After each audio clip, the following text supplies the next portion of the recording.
Hey, welcome to 1500ESPN.com. I'm Derek Wetmore. This is Andrew Kramer. We're out at Winter Park where the Vikings just wrapped up day one of the NFL draft.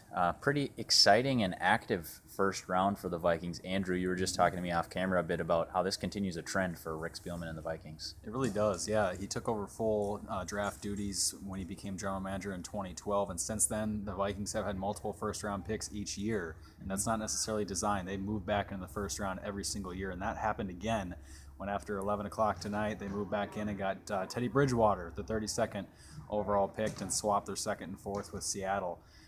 That if you're following a trend, you're only going to assume that they know what they're doing. But with a quarterback, it's always a different story. We saw Spielman whiff on a quarterback in 2011 with Christian Ponder. And now that guy's still on the roster, there's going to be plenty of storylines coming out of this one. Yeah, that's what I found was interesting about it. Obviously, when they take the linebacker first, you think, okay, you could plug him in as a starter, and that's not really a story. Linebacker needs some depth anyway. But then, when you trade back into the first round, it's a much bigger story to me because the quarterback is still a question mark for the Vikings. I asked on the conference call, I said, you're going to compete for the starting job day one? He wouldn't touch that. He's smart to not have touched that. Had to ask, and I think it's going to continue to be asked, is that a storyline going into the season if Matt Castle struggles at all for the Vikings? I don't think it is. I mean, Matt Castle's 32 years old. This is the kind of guy that's been through plenty of struggles, and we saw it last year with his own play, and that's the kind of thing where the Vikings are going to be patient enough to wait those kind of things out.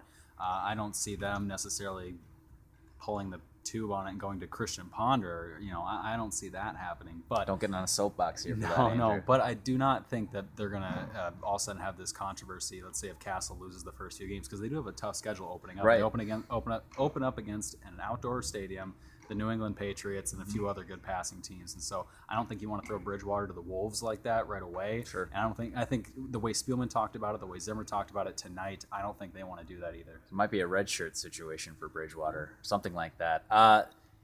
It's difficult to grade the draft on the day of the draft because we don't know anything about these players that we didn't know yesterday. But are you sensing that Vikings fans or that the Vikings themselves are satisfied, having satisfied a need at linebacker, having satisfied a need at quarterback?